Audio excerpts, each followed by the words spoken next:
So, we've sealed our models with some varnish. But what about blood effects?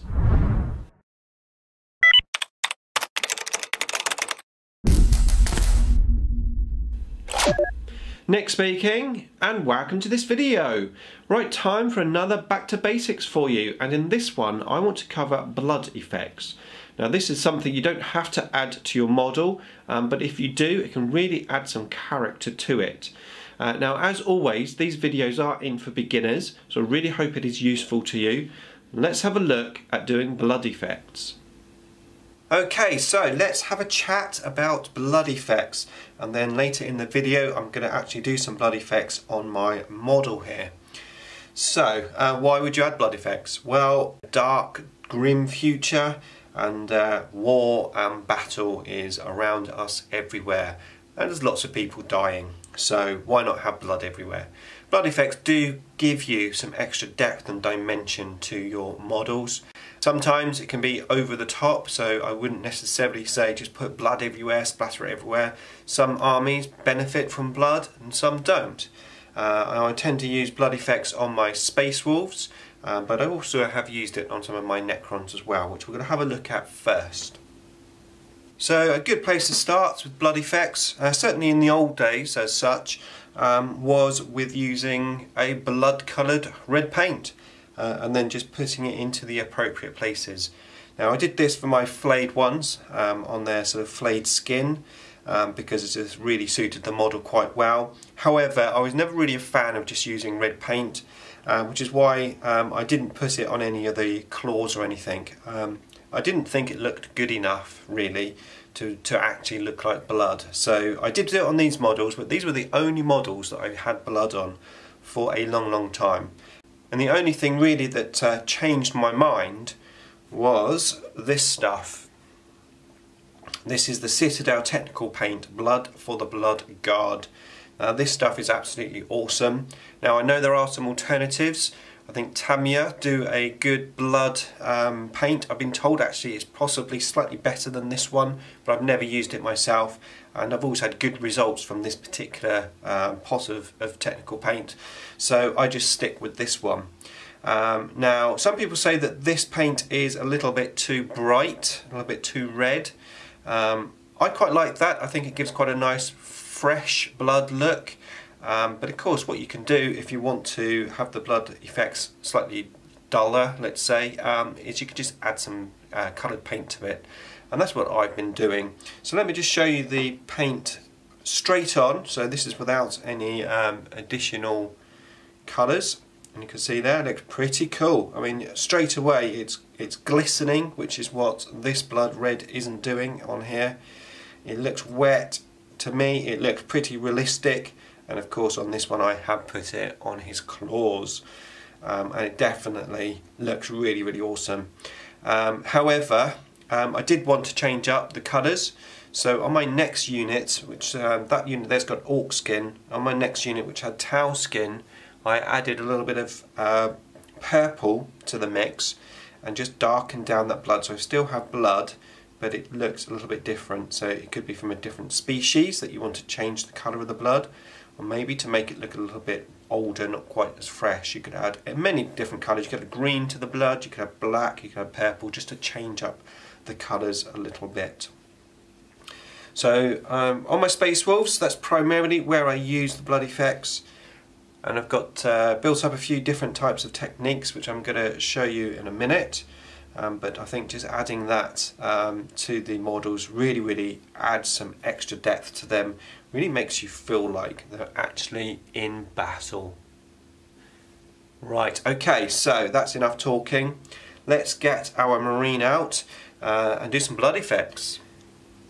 Right, so the first thing is you want an old paintbrush because this technical paint is pretty heavy-handed, let's say, on the models. So we're going to shake up the paint. Open up the lid. Now I'm just going to work from the paint pot on this instance, so we don't need too much of this, so let's just open that. Right, so I'm going to start with my base. Now of course I've got this wolf with his head off, so there's going to be quite a lot of blood on here, so I am literally, just for this particular one, I'm literally just going to slap the blood on to this area, because this literally would be absolutely everywhere. And of course that is going to run out and it's going to be all on the base, so I'm going to put that down up on the base here. This is a big injury, there's going to be a lot of blood.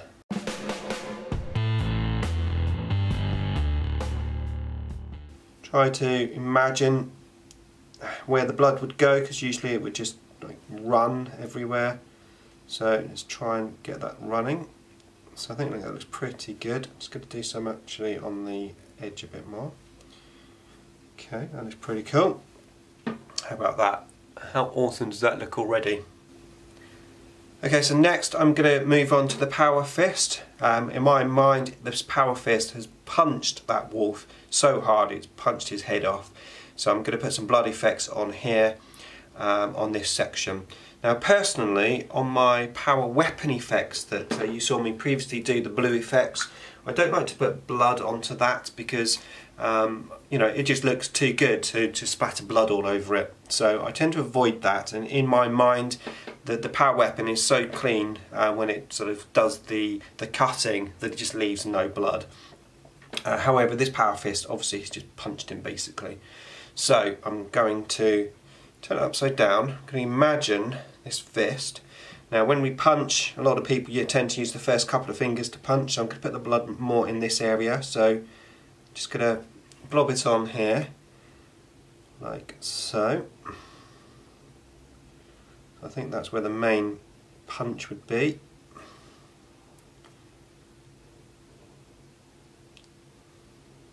Like that. And I'm just going to spread that down a bit. We are going to add a little bit more in a second, but just need that to dry there just for a second, and we'll come back with the next stage. Right, so the next stage is to do some splattering. Now the best way to do splattering is with one of these. Now this is a stipple brush. I don't think Citadel make these anymore, but I'm sure other companies would. Alternatively, you could use maybe a toothbrush. Basically you want a brush that's got some really hard bristles, because we are going to eventually be doing some flicking of this blood. And that's one reason why I've got this newspaper down, because the next stage is a little bit messy. Now I have the advantage that my arms are magnetised, so I'm just about to take mine off. If it's not magnetised and you're doing this, then you want to protect your model where you don't want the splatter to go. So in this instance, where I'm putting it on the fist, I'll just get myself some kitchen roll and place the kitchen roll around, wrap it around the model. Obviously with two hands you could wrap everything around and just expose the fist if you want to. That's how I do it. It's nice, quick and simple to do.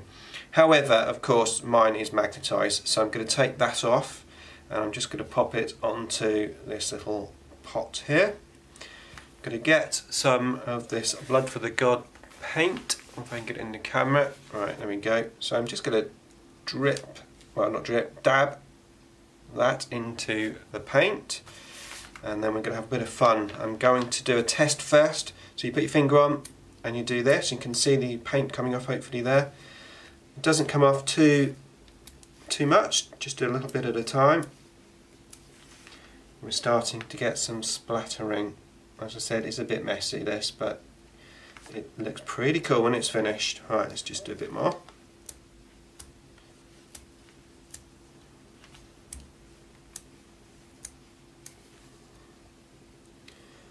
Awesome. That is looking really good. I just want to do some on the top area there. That's it. Ah, excellent. That is looking very good. Right, so that is on the fist, and now I'm going to go back to our base. Just going to put the tissue down. I don't want to get blood on the bottom of the base. Okay, so now I'm going to do some splattering. Now on this particular one I'm going to come in at this angle and I'm going to cover up his head, because I don't want the blood to go on his head. So the blood's got to be from that side effectively. So let's put some paint on the brush and get flicking.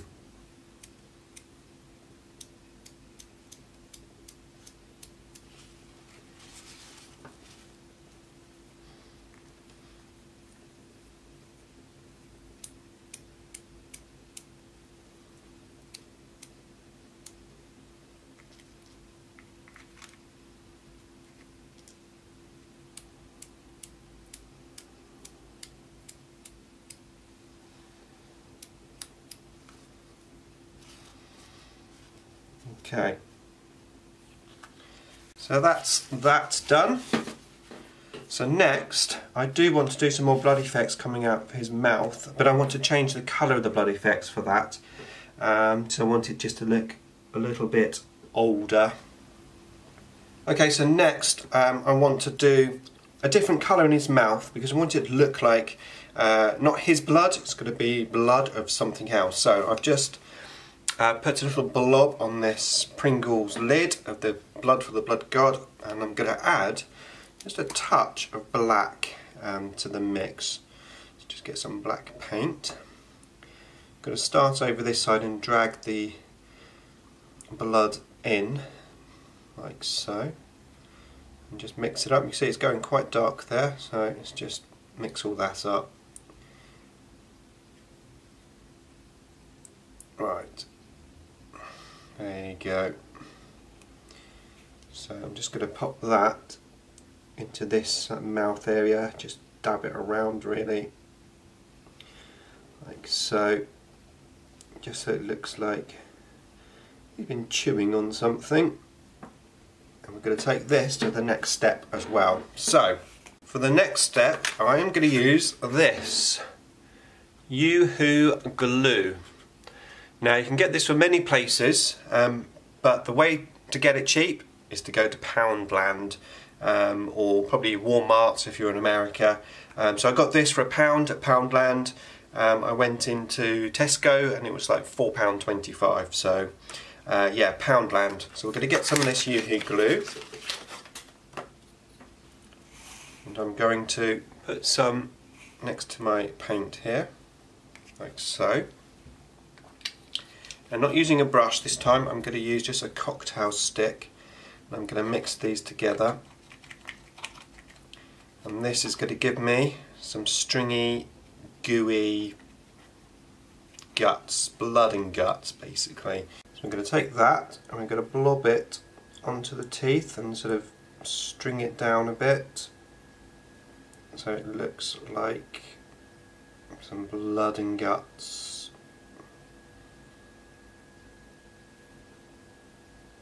Cool.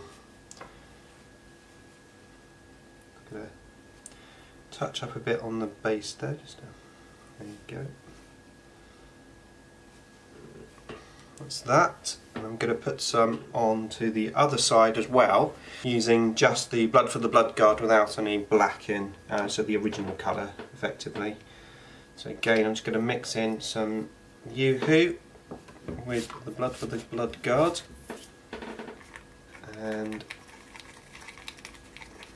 give myself sort of a gloppy mixture, and then I'm just going to put that around this area and just sort of spread it out a bit.